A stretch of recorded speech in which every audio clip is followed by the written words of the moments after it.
بسم الله الرحمن الرحيم والصلاة والسلام على سيدنا محمد وعلى آله وصحبه أجمعين الحمد لله رب العالمين. This is going to be the first lesson for Aqidah. Inshallah, the matan that we're going to be going through is a very short matan, and it's called Aqidatun Najat by Sayyidi Muhammad ibn Ja'far al-Kitani. But before we get into the Aqidah class itself, we have to set up a particular cognitive frame. And this is the most important part of studying Aqidah. Before you get into the actual details of anything, you need to understand the cognitive frame that it's based upon and what the whole thing is built from. Once you get that out of the way, then the details become just touches. But when you have the right cognitive frame, you won't have a problem after that. When we're dealing with Aqidah, there's two things that you have to basically address. Number one is Aqidah vis-a-vis of the Muslim vis-a-vis the non-Muslim, and then Aqidah within Islam itself. The two struggles right now that are manifesting to be almost like an epic, like an Armageddon type of intellectual war between the Salafis and the ones that claim to be, they call themselves Salafi, and the ones that basically attribute themselves to have an Ash'ari or a Maturidi Aqidah. So you have the two struggles basically. You have the Muslims versus the non-Muslims and what we need to define for our belief system, and then you have the Muslims within themselves. When it comes to the Muslims within themselves, the issue really is, from my experience and from what I can gather, is a lot of just misunderstandings and placing importance on things that should not have that type of importance placed upon them. One of the things that bother me the most is when you're standing in prayer beside someone that you know is actually having something in their heart against you because you don't subscribe to the same way of putting the Aqidah. I mean, we both believe in La ilaha illallah, Muhammadur Rasulullah, and we have the same fundamentals of Islam, but because you don't say it the same way he does, he has a problem with you. And he considers you to be from the people of hell, really, because you're not upon the right, quote-unquote, minhaj. And that is really a problem of just misunderstandings. If you get into it and find out what the whole issue is about and just take a bird's eye view, you'll find out that it really is just a massive misunderstanding because everybody really believes the same thing when we talk about Muslims. So the first thing we have to deal with is when we're dealing with within ourselves, just as Muslims, because that's the first thing you're going to deal with as a community leader. You're hardly going to come across... I mean, part of your presence in the West is to do da'wah. You're going to get non-Muslims coming in and asking you questions. That is more important to have a really solid foundation on than it is to have a foundation upon what's going on with the Muslims themselves. Because at the end of the day, we all say La ilaha illallah, we all say Muhammad Rasulullah, we all uphold the same tenets of faith. It's just a way of putting it that is, some people make a problem. So before we talk about what's within the Muslims themselves, let's talk about the Muslim versus non-Muslim and the cognitive frame that you're dealing with. When we talk about the West, for example, and what we... actually, before we get into that, I'm going to tell you something that Ibn Rushd said, Ibn Rushd al-Hafid. He said in his book, فصل المقال فيما بين الشريعة في الاتصال فيما بين الحكمة والشريعة من الاتصال. He said in the intro parts that if you look at people, they're divided into three types. Just the general populace. People are three types and there is no fourth. The first type, which is the masses, the general masses. هؤلاء هم من تحركهم الأقوال الخطابية والشعرية والعواطف. There are people that basically you can just give really motivating talks to, and you just talk to their hearts and they'll respond. The language of love, the language of emotion. That's really the language that moves the masses. When you look at the second level, the people of, he calls Ahl al-Jadal. These are people that like to get into didactic theology and talk and arguments and debates and what's this and what does that mean, and how do you prove this to be wrong, and which statement is better to say. That these are the people of Ahl al-Jadal, he said. If you talk to the people of Ahl al-Jadal using the language of awatif, emotion, they're not going to respond. That's not something that speaks to them. And that's not a reason for them to believe. That's not a way to get them to do tasdeeq. If you talk to the awam, on the other hand, the masses, who respond to awatif, to emotions, if you try to talk to them with the language of Ahl al-Jadal, of the people of debates and argumentation, what you'll end up with is confusing them and possibly leading them astray. Because the masses don't really, and when we say masses, we're not saying ummiyin, people that are illiterate, or people that don't, that haven't, that have barely graduated high school. We're talking about, it could be even doctors, it could be engineers, it could be movers and shakers in the community that are highly intelligent. But when it comes to matters of theology, matters of philosophy, these are not matters that everybody can delve into. A lot of people can get easily confused with them. We're using some very specific terminology when we talk in theology. And like Sheikh Abdul Hakim Murad, despite the high status of theology as a science, Sheikh Abdul Hakim Murad gives it a beautiful description. He said, theology is the least silly way of the finite talking about the infinite. That's what theology is. We're trying to use our finite intellects. We're trying to use our finite use of language in order for us to speak about the divine, which is an infinite being.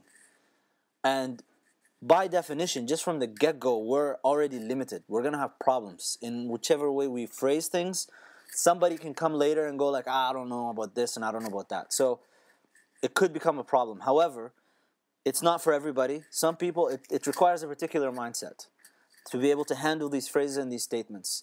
And I can tell you from first-hand experience that I've spoken to people that are studying science at the highest level. They don't get this stuff. They have problems comprehending some of the things that are being said. And what ends up happening with people like that is one of two things. Either they reject theology completely, which is really and philosophy generally, they reject it, which is what you see with scientists, really, materialist scientists, such as Stephen Hawking and Richard Dawkins and all of these guys. They reject philosophy. They say it's just semantics and it's beating around the bush and it's not anything that will get us anywhere. Stephen Hawking, in the beginning of his book, The Grand Design, he starts off with philosophy is dead. Well, the problem with that book is he starts off by saying philosophy is dead, and then he continues on philosophizing the rest of the book. So it's not something that he couldn't get it, despite the fact that Stephen Hawking is one of the most formidable leading cosmologists in the world today, possibly the most intelligent person according to many people's standards today in the world in that field, and yet he doesn't get the stuff. Richard Dawkins, he's quoted to be one of the utmost, most foremost biologists, evolutionary biologists in the world today, and he doesn't get this stuff. So just because someone is smart in a particular field does not mean that they're smart in everything else. Just because they're intelligent in some particular aspect of this life doesn't mean that they can get every other aspect. So people need to know their capacities, and that's really the beginning of gaining knowledge, is to recognize your ignorance. Now, when it comes to Ibn Rushd's division of people, the masses, which includes intelligent people that just don't get this stuff, you don't speak to them with jadal. You speak to them with just, the language of love, the language of rahmah, this is the language you use. If you use didactic theology and philosophical phrases and things, people get confused and they can either reject it completely like the atheists do nowadays, or they can just they can start having doubts in their faith because things become confusing to them.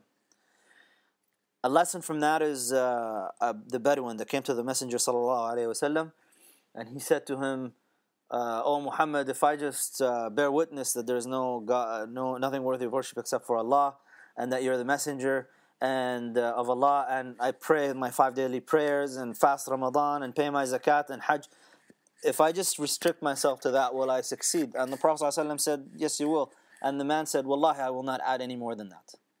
And the Prophet ﷺ said, أفلح إن صدق. He'll be successful if he's truthful.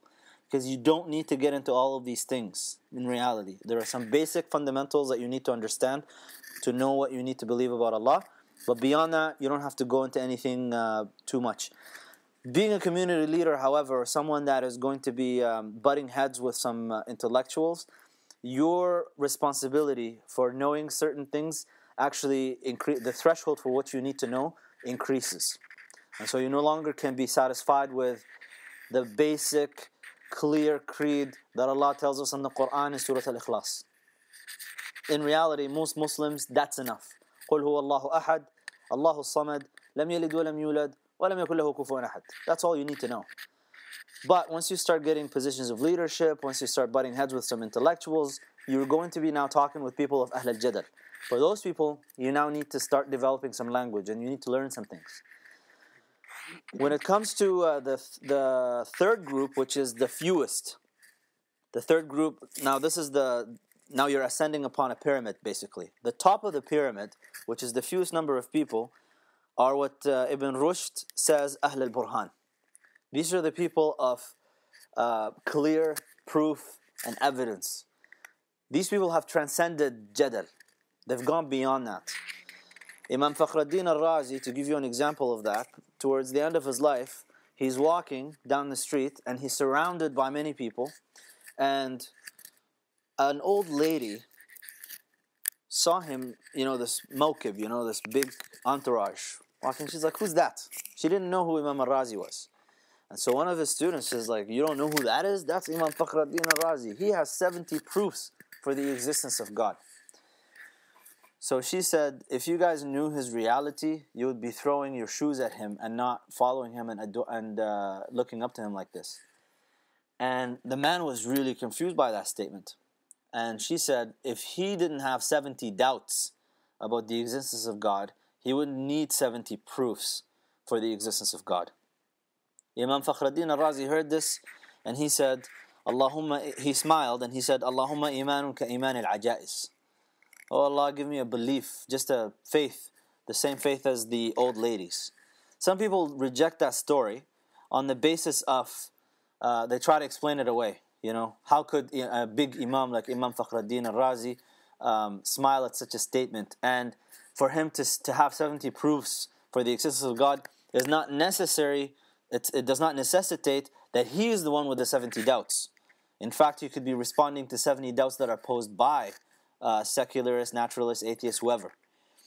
While that is true, what he says is actually has reality in it. I can tell you that my late maternal grandmother, may Allah have mercy on her, she was an illiterate woman, but she was a arifa billah. Just from my experience around her, she was a arifa, she was a Gnostic, she knew Allah subhanahu wa ta'ala. When I get into all of these things, my own mother actually, when she sees me discussing all these things and getting into all these different matters of philosophy and didactic theology and kalam, that's what ilm al-kalam is. It's didactic theology and proofs for God and all these things. She stops me sometimes and she says, in the common Sudanese way, Ya walad, hey, salli salatak, wa sum siyamak, wa zakki zakatak, wa hijj hajjatak, waskut. Oh son, pray your prayers and fast your Ramadan and pay your zakat and do your hajj, and enough of this. There's something to be said for that. She doesn't need all of these things to get into it. That's the commoner way. Now, when it comes to Ahl al-Jadal, this is what we're dealing with here. This will get me a little bit to talk about something about, actually we can't really divide between the Salafis and the Sufis and then talk about the non-Muslims separately, because these things are actually intertwined together. A common contention that the Salafis have, and they say this is like muftaraq turuq, it's like a fork at the end of the road between the Ash'ari, and that's what they claim to be the Ash'ari, which is actually a misunderstanding on their part. They claim that the Ash'aris believe this, and they have a different belief. And the belief is that they say that Ash'aris will put the intellect before the text, before the revelation.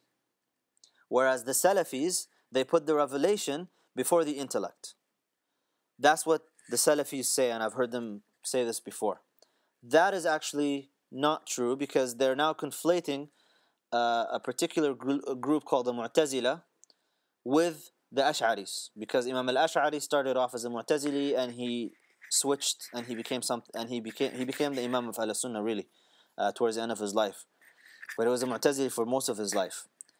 The Mu'tazila put the text behind the intellect. The intellect is a judge over the text and over everything.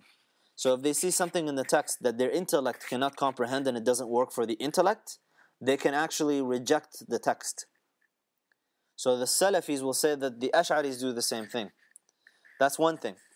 The other thing is when it comes to language. And I've talked about this before in another video that I posted on Salafis and Ash'aris and Sufis and what's the deal with all that. The other thing is with language. The contention is that for the Salafis, for example, is that the Quran was revealed for the simplest person to understand. And so to go into all of these, I mean, you will never hear the Sahaba explaining the various meanings of certain words that relate to Allah subhanahu wa ta'ala, so that they can get away from anthropomorphism. Well, the response to that is there's an expectation for anybody that approaches the Quran is that they know the Arabic language. The Salaf, meaning the Sahaba, specifically the Sahaba, and then you have the Tabi'in, but specifically the Sahaba, they didn't get into all of these different explanations for what different words mean according to the Arabs, because they were the Arabs. It's like the eye trying to explain itself, how it sees. The eye sees, and that's all it needs to know, and that's all it does. The Sahaba spoke Arabic, it was saliqatan to them. Nobody, if you went to Sayyidina Umar ibn Khattab radiallahu anhu, for example, and you gave him a sentence and you said, "Oh Sayyidina Umar, where is the mudaf and the mudaf ilayh in this sentence?" Or where is the mubtada and the khabar? Or where is the fa'il and the maf'ul bihi? Or any of that stuff. Or ما هي الصفة البيانية في هذه? Or if you give him a line of poetry and go like, okay, which bahr is it on? Sayyidina Umar would probably hit you with a stick. He knew, I mean, as an Arab, he would know if he heard something. He would know that if it's wrong. He would know if a line of poetry is raqiq, it's not right, it needs fixing. They just knew it. They knew what proper Arabic sounded like. They didn't need to get into all of these different sciences that we had to get into. Okay? So, yes, while the Quran was revealed for the most simplest person to understand, you have to understand who this Quran was revealed to initially. It was revealed to Arabs. It wasn't revealed to Ajam. And in the day and age that we're living in right now, even the Arabs themselves, they're Ajam now. Really. Because the Arabic, a lot of them speak.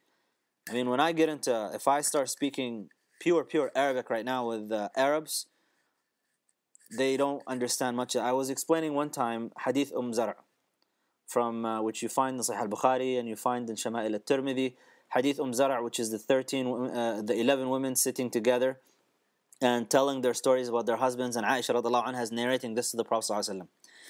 As I was reading this hadith in Arabic, Arabs in my presence there in the crowd, they were laughing as I was saying what some of the women were saying, and I thought that they understood what I was saying. It turns out, because I was translating this for the students, it turns out that these Arabs who were in here studying English as a second language were laughing because they were waiting for me to translate to the language they're learning now, because they didn't understand what I was saying in Arabic. This is the status that we're living in right now.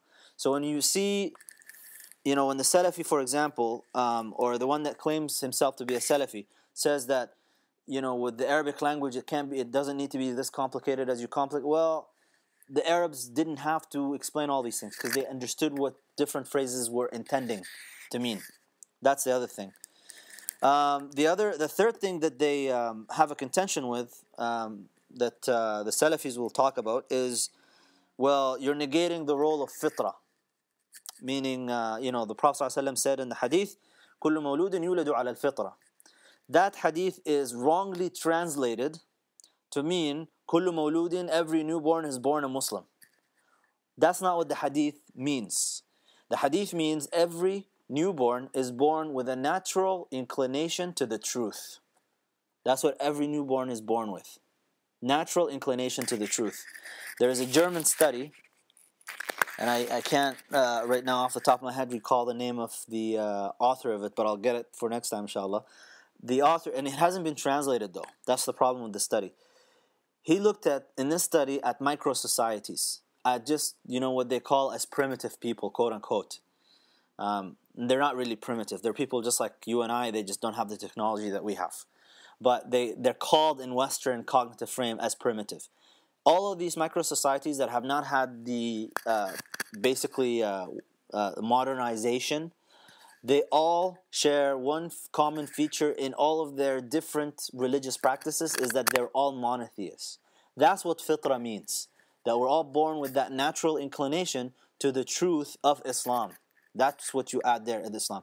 The Prophet ﷺ then after that says, فَأَبَوَاهُ يُهَوِّدَانِهِ أَوْ يُنَصِّرَانِهِ أَوْ يُمَجِّسَانِهِ. Then the parents of that newborn will either indoctrinate that newborn with Judaism, they'll make him a Jew, or Christianity, make him a Christian, or Magian, يُمَجِّسَانِهِ, make him a Zoroastrian or a Magian.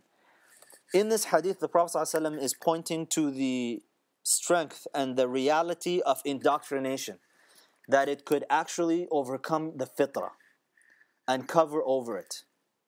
And that's where you have to come in and go, well, fitrah has a role to an extent, but at some point, if it's being corrupted by society, by whatever, and a philosopher named Heidegger in Western frames, if you hear the Westerners talk about this, they'll talk about thrownness.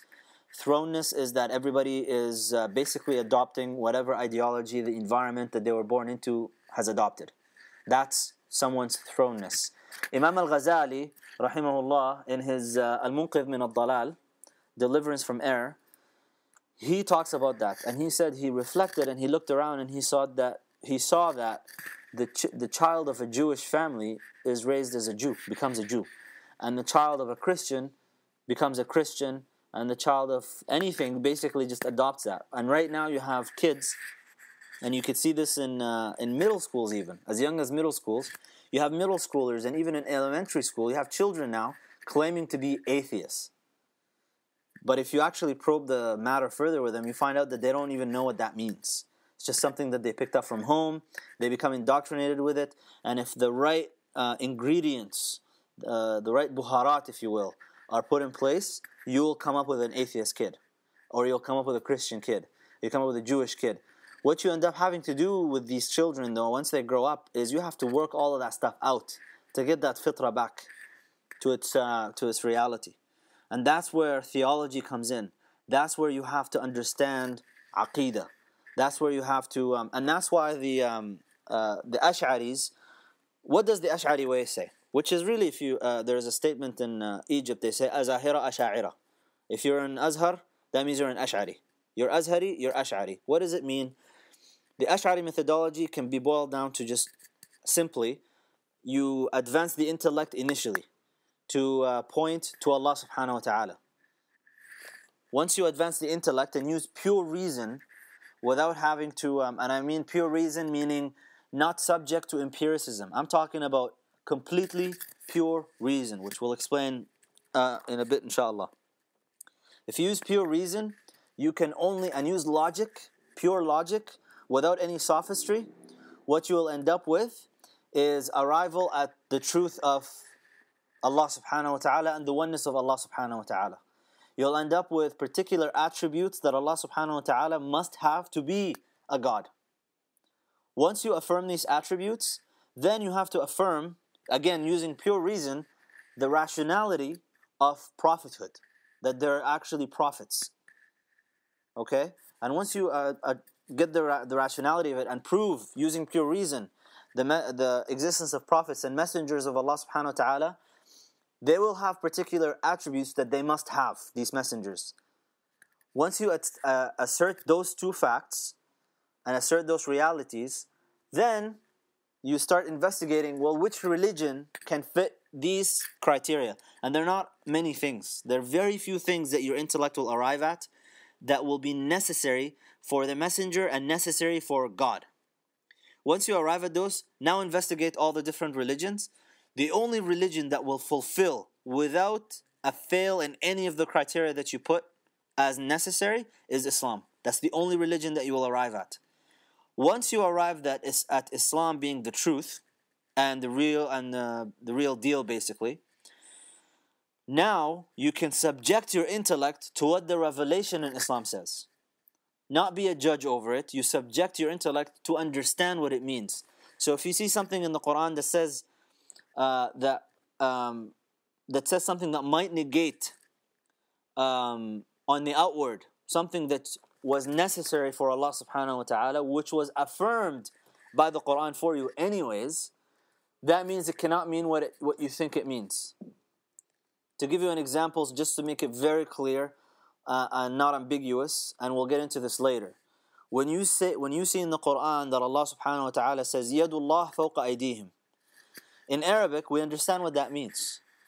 But people, when they translate it to another language, they go into the hand of Allah, they say. But that's not really what the verse is saying. The tafsir of that verse, the meaning of that verse is the power of Allah subhanahu wa ta'ala is over their power. When Allah says in the Quran, لَمْ يَكُنْ لَهُ كُفُوًا أَحَدٌ and لَيْسَ كَمِثْلِهِ شَيْءٍ, there is nothing like unto him, that's something, that's one of the necessary attributes that your intellect will arrive at to affirm for God. And then you come to the Quran, you find out that the Quran actually affirms what your intellect has affirmed about God, that there's nothing like unto him. Then you come into a verse that says something about a limb, a jariha. Your intellect has already negated that God has to be utterly different from everything else in creation. The Quran tells you that He's different from everything else in creation. Automatically, what you'll arrive at is you'll have to say that when it comes to this verse, it cannot mean a limb. Okay, that's just I'm throwing a bunch of things right now, but it will become more clear as we explain the aqidah itself, the matan itself, systematically. So that's what we have right now. We have the way that you would basically go, and we say Ash'ari way, by the way. We're just talking about the finalized attempt of the Muslims to codify aqidah that will basically speak to Muslims and to non-Muslims even. When did all of this codifying of aqidah begin, and why did it begin, and all of these things? If you look at, and this is something that the self-proclaimed Salafi will talk about all the time, is let's go back to the way of the Sahaba. Well, let's look at the context of the Sahaba first and see if we can actually arrive at that context again. The context of the Sahaba, you're talking about people that Arabic to them was natural, completely natural. They didn't have to get into all the different dictionaries like we have to. They can just, in their mind, they knew what the meanings indicated, the meanings indicated by what you're saying. Do we have that right now? We don't have that right now. Secondly, you're talking about Arabs just generally. Aside from their ability with the Arabic language, you're speaking about Arabs. And right now, you're dealing with non-Arabs as well. So the context, again, is a little bit different. Thirdly, the religions that were around mainly for the Arabs there was either they were polytheists or you had Christians and Jews. Do you have the same thing right now? Not really. Right now you have agnostics, you have the Baha'is are increasing, you have all the different Eastern traditions, the Taoist and the Buddhist and all of these guys that are being exposed to Islam as well. And to top it off, you don't have Arabs and you don't have people that know Arabic. So you've got a combination of things that make the context impossible for you to approach Islam in the same way that the Sahaba did it. It's just an impossibility by virtue of the situation that we're living in right now. However, the Khalaf said something very interesting. They said that the way of the Salaf is aslam, it's more safer, and the way of the Khalaf is a'lam, is more knowledgeable. That's not to demean the Salaf in any way. They're just saying that we now have codified what the Salaf already knew. We're trying to just codify it in intellectual terms. Imam al-Shafi'i radiallahu anhu, he was the first one to write down a treatise on usul, on foundational principles of fiqh. Does that mean that Imam Malik or Imam Abu Hanifa were not using usul? That's not true. Imam al-Shafi'i just happened to codify it. So the Sahaba themselves, did they have the understanding that we're trying to arrive at right now? Well, the Ash'ari way, if you look at, if you go to basically travel anywhere outside of, because I was born in and raised for the first part of my life in the Najd area in Riyadh, and I learned the Aqidah that they teach over there, and I drank it up, and I know how they teach Aqidah over there. Then I went out and we immigrated, and I traveled around, and my background is not Saudi anyway, so I was exposed to the Sudanese, the Yemeni, and then through my travels, the Moroccan, the Libyan, the Egyptian. I sat in Azhar for a bit. I mean, I saw what they teach, and all across basically the Muslim world that I came across, and the friends of mine that have gone beyond it, they all affirm one thing: the Aqidah that is being taught across the Muslim Ummah is the Ash'ari Aqidah. And so it's basically the one that has succeeded. And if you debate with atheists and any other religion, basically the Christians or Jews or whoever, in a debate of that nature, you will not be using Aqidah other than the Ash'ari Aqidah, because they've basically, it's the final culmination of all the attempts of the Muslims to codify a Muslim Aqidah that tells people this is what we believe. This is our belief system. Okay? So the way of the Salaf, meaning for us to just sit back and just read the stuff like this, and okay, that's fine, maybe you could do that. But if you're going to get into didactic talk and discussing what we believe, you cannot, if you're going to go do the way of the Salaf, then you can't even discuss anything, because the Salaf weren't discussing these things. They just said, Amin. Say, La ilaha illallah, Muhammadur Rasulullah. Do you attest for that? And they say, yeah, we attest. That's all they did. Nobody got into big debates and conversations. Now, is the Ash'ari way based on anything in the Islam? And yes, it is. If you look in the Quran has multiple ways of mujadala, basically going back and forth and telling the person reading it, do you not reflect upon the heavens? What made it that way? Do you not reflect upon the earth? Do you not reflect upon the creation? If anything is, do you think that everything is standing on its own from its own essence? I mean, the Quran itself is using a lot of didactic theology. For the one that reads for it, you'll find it there. So everything that the Imam al-Ash'ari, Abu Hassan al-Ash'ari, and everybody that codified Aqidah that's based on his understanding, by the way, and based on the proper understanding of the Quran and the Sunnah, basically goes back to the Quran and the Sunnah. Nothing is being brought forth from ourselves. Some people look at something like a little bit more of it's a foundational text called Jawharat al-Tawheed li Imam al-Laqani, which inshallah maybe we'll study at some point. Jawharat al-Tawheed is a foundational text for Ash'ari Aqidah, and the Salafi, for example, will come and tell you, he'll have a contention with it, and he'll say, it's all just poetry, and you don't find any Quran or any Hadith or anything in it. You may not find it in the didactic poem itself that has ayat and anything like that, but in the shuruh of these theological didactic poems, you'll find all of the proofs in the Quran and the Sunnah. Everything is there. Nothing is being brought from somebody's intellect and own mind.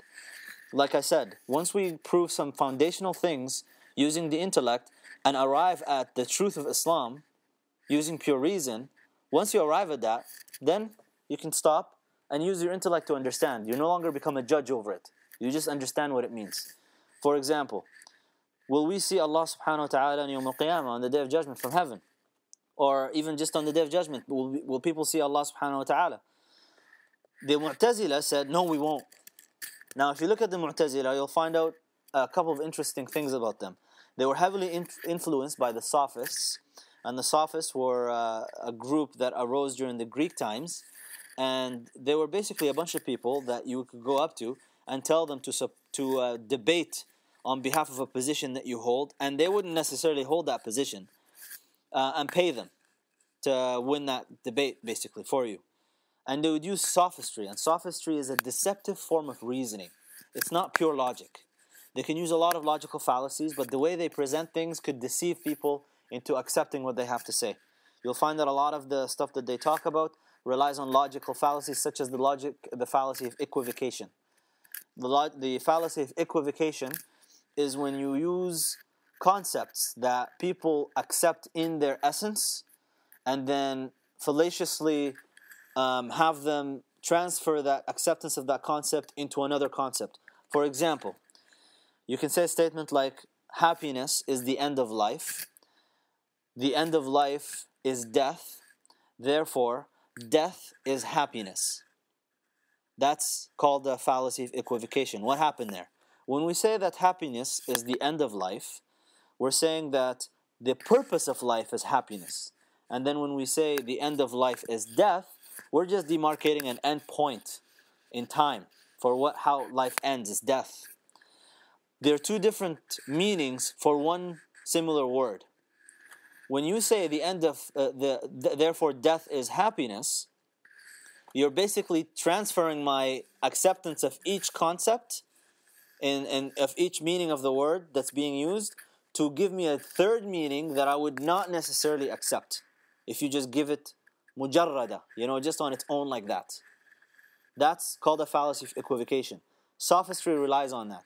You'll find a lot of atheists, by the way, if you listen to their debates and their talks and stuff, if you carefully listen to what they say and how they talk, they rely so much on fallacy of equivocation, it kind of bores me how much they use it. And for that we can get into a different subject, but just to put some things out there right now. So Ahl al-Burhan, by the way, I never got into for the third group of Ibn Rushd. These people are people that have witnessed the reality. They're al-arifuna billah. For those people, they have the proof. And the interesting thing about the proof is that we have in Islam the aql, the intellect in Islam is in the heart. It's not in the brain. The brain is merely a place for cognitive processing. But the true intellect, the true discerning of truth from falsehood doesn't happen in the brain. It happens in the heart.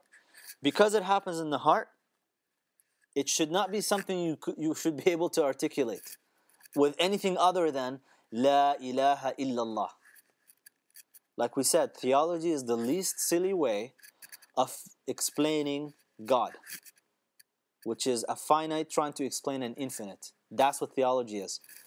If you're from Ahl al-Burhan, like a Gnostic, a Arif Billah, you should be able, the only way you should be able to explain, to articulate what's in your heart and knowledge is La ilaha illallah.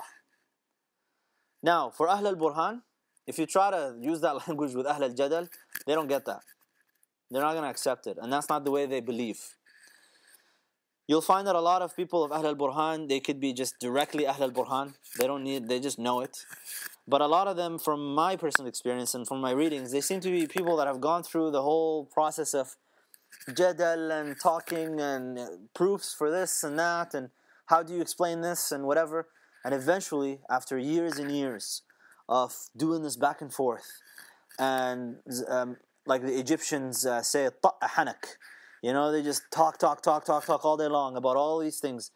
Finally, when they arrive at their old age and finally have the wisdom to realize, that's when they finally realize it, and that's when they end up stopping the whole discussion about all of this theology stuff. It becomes a reality for them. So that's what you're dealing with Ahl al-Burhan. So when you speak to anyone, the very first thing you have to discern is, who are you talking to? As an imam in a masjid, when somebody comes and talks to you, that's the first thing you have to assess. Is the person talking to you one from the awam? And don't be fooled by their degrees and their PhDs. And when you're giving a khutbah or a lesson, a dars, you don't get into jadal, because now you're going to speak to the least common denominator. What's the least common denominator?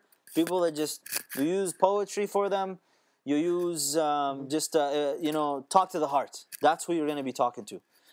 Someone comes up to you and they're influenced, and I have had people call me through Skype before and email me, and they're starting to get doubts about Islam.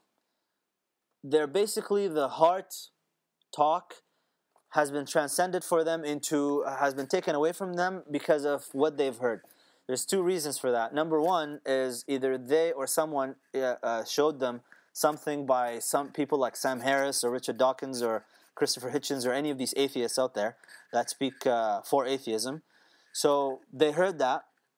Secondly, we really don't have much of a strong Muslim response and presence against these things. And that's why when I was talking just recently with Sidi Sheikh Yahya Rodis about this, and he said, he was talking to some of the shuyukh, and it's basically now become fard kifaya upon us as a community that we need to have enough people to be able to handle this issue, to have strong responses. And it's really interesting that every single person that I've talked to, Muslims, that had doubts, once I showed them the intellectual fortitude that we have as Muslims and our tradition and what it has, the doubts were gone away and they went back to the people of just general public, people of qulub now. They just needed to know that as Muslims, they're not just, following something blindly. When you're dealing with aqeedah, and this is the other thing, aqeedah has a fard kifaya and a fard ayn in it. The fard ayn in it is, and you'll see this, like for example in the Maliki school, the most basic text that you study, something like Matn al-Akhdari, the very first thing that he tells you before you study fiqh, which is a fiqh text, tell you how to do your purification and prayer. The first thing he tells you is أول ما يجب على المكلف تصحيح إيمانه. That's the first thing you need to know. You need to fix your belief and know what you're worshipping, because you could be worshipping something else. That's where the fard ayn comes in. You have to first understand some things about Allah subhanahu wa ta'ala so that you're not worshipping some concocted image in your mind. Because shirk is not necessarily something that you just, some physical idol that you put together and have it set up and worship that and bow to it and prostrate to it. It could be something that you have just concocted up in your mind and that you could be worshipping. That's why the Prophet ﷺ, or it could be something other than that, like a material thing. Like the Prophet ﷺ said, "Ta'isa abdul dinar, ta'isa abdul dirham." The Prophet ﷺ described the person worshipping, the slave of the dirham, the dinar, the dollar, basically the slave of the dollar. So it could be something like that, something that's monetary. So you have to correct your faith. How do you correct your faith? You start off with just the basic foundational things, which are the most clearest one that is articulated is in the Quran, is in Surah Al-Ikhlas, chapter 112. قُلْ هُوَ اللَّهُ أَحَدٌ وَاللَّهُ الصَّمَدُ لَمْ يَلِدْ وَلَمْ يُولَدْ وَلَمْ يَكُنْ لَهُ كُفُوًا أَحَدٌ. Once you go beyond that, and I recommend really when you're teaching aqeedah to anyone, if anybody wants to learn aqeedah, or anybody comes in and asks about what do we believe about Allah subhanahu wa ta'ala, you literally don't have to go beyond Surah Al-Ikhlas for most people. You're going to get some people that want to discuss it a little bit more. Then you have to get into empiricism, rationalism, what is pure reason, how do you use the human intellect, what is logic, what are the sources of knowledge, epistemology. That's where you have to discuss some things like that with these people. Once you get that out of the way, you'll find that some of them, if they're just interested to prove a particular case, don't get too caught up with that. It's not going to do anything. It's gonna be a waste of time with some people like that. So you have to read who you're talking to, basically. So that's the basics that I tried to explain to you. We talked a little bit more about fitrah, the Arabic language, and using the intellect to arrive at rather than judge the revelation. Once you arrive at the revelation, use the intellect to understand the revelation. You cannot say to somebody, rely on the fitrah. Well, you got all these people with corrupted fitrahs. What do you need to do with them? You can't just come to them and say la ilaha illallah. Or try to have this simpleton attitude of, they know that there is no God but Allah, but mukabir. They're just arrogant and they don't want to bow down and whatever. A lot of people, if you talk to them and if you get involved with this type of activity, you'll find that a lot of them genuinely are just in doubt and they're confused, and a lot of things are not clear and a lot of things are ambiguous. It's not about arrogance. Not everybody is Iblis. You have to have a good opinion of people when you're speaking to them. And the environment that a lot of people are growing up in now, even in Muslim lands, is problematic. So you have to get back to basics. And if you look if you go visit Al-Azhar, by the way, and just look, Egypt, 85 million people. I mean, if you want to know if people are really getting in touch with their tradition, go check out Azhar. You know, a lot of these Aqidah classes, you'll find people like 30, 40 people. That's it. So ignorance is basically the norm. Now, there's a problem with the Muslims when it comes to Aqidah. And this is really where you can get into the debate between the Salafis and the Sufis and whatever, and the Ash'aris and all that stuff. Number one, don't get into argumentation. Don't, get away from it as far as you can. And don't get into it unless you absolutely have to discern something. But make sure that your nafs is not in it. The Prophet ﷺ says in an authentic hadith, which you can find in Sunan al-Tirmidhi, the narration of which goes like, لا يأتين على أمتي ما أتى على بني إسرائيل. Upon my community will happen what happened to the children of Israel. حذو النعل بالنعل. You know, step by step. حتى إن كان منهم من أتى أمه علانية لكان في أمتي من يصنع ذلك. So that even if one of their people, the children of Israel, has come to his mother sexually, out in the open, there will be one from my community that would do that. The point from that hadith is we will do exactly what Bani Israel did. Now, Allah says in the Quran, وَكَذَلِكَ جَعَلْنَاكُمْ أُمَّةً وَسَطًا. The interesting thing about this verse, by the way, it's verse number 143 in Surah Al-Baqarah, which has 286 verses. It's right in the middle of the surah. وَكَذَلِكَ جَعَلْنَاكُمُ أُمَّةً وَسَطًا.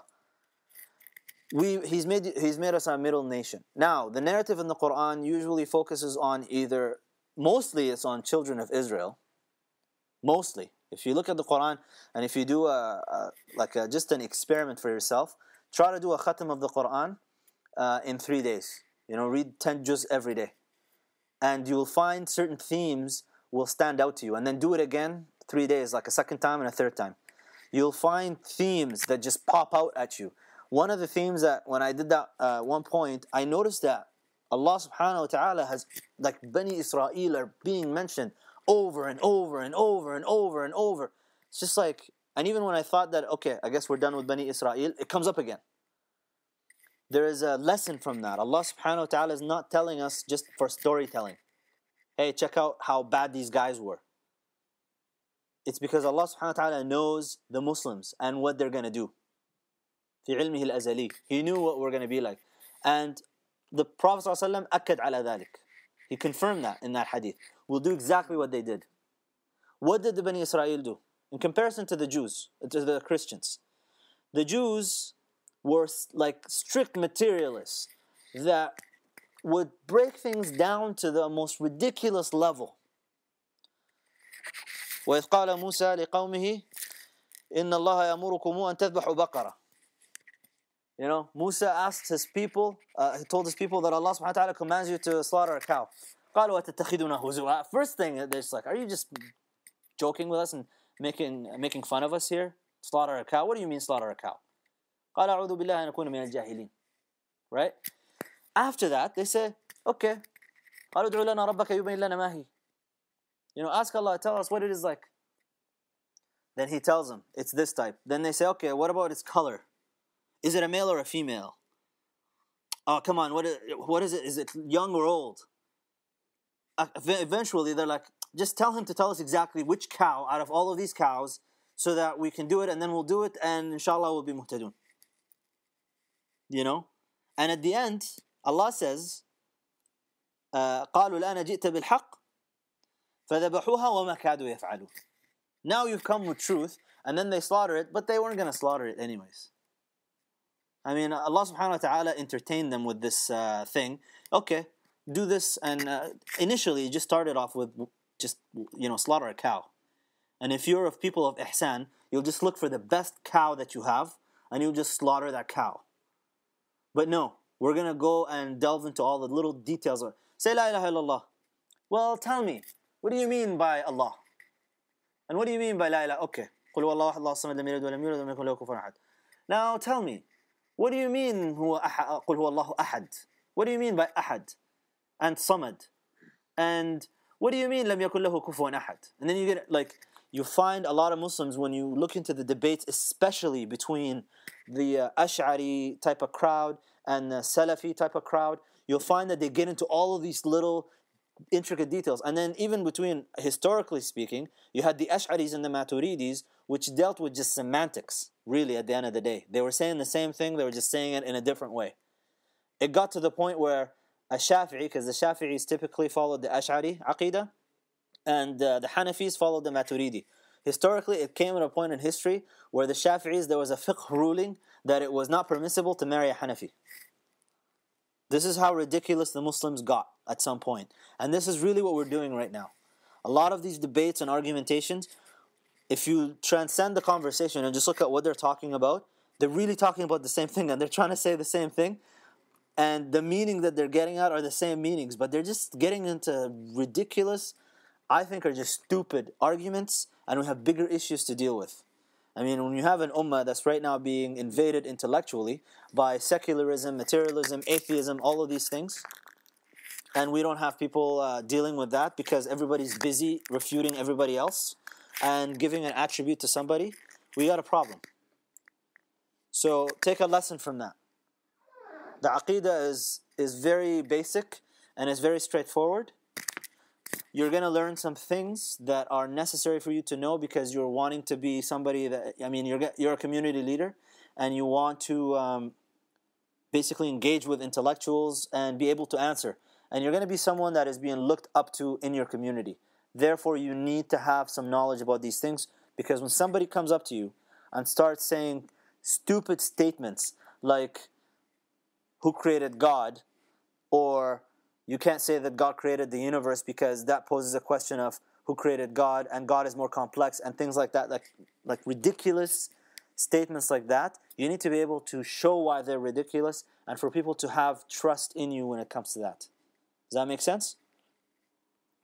No.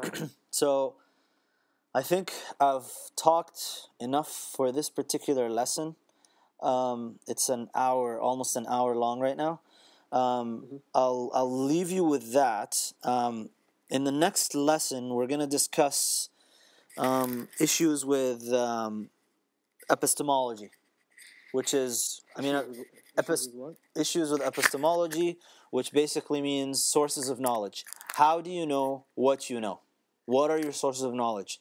We live in an age right now where the only source of knowledge that is acceptable is that which you can perceive with your senses. Meaning, a lot of people will say, if I can't see it, if I can't hear it, if I can't touch it, if I can't taste it or smell it, it's not there. No. That's the modern age that we're living in. There is a major problem with having such a restricted understanding of the world. And then they'll tell you, be reasonable. You know, you need to be rational. What they mean by that is you need to be rational as long as it's tied up by empiricism, which is not fair to the human intellect. It's not fair to the human mind, and it doesn't work that way. And it actually equates us, if anything, with apes, which we're not. Despite what biologists will try to tell you and use the word species when we speak about ourselves. We're not a species. We're mankind. It's a different thing. When you use species, you're trying to imply that we're just like the animal world, and we're not. Despite having bodies like they do and everything. So I think with that, we'll close off this lesson. If you have any questions, please just let me know. And in the next lesson, we'll get into that. And then hopefully by the end of, towards the end of the next lesson, or definitely by lesson 3, we'll get into the actual matan by Imam Muhammad ibn Ja'far Katan, inshaAllah. With that, jazakum Allahu khairan. Wassalamu alaikum wa rahmatullahi wa barakatuh.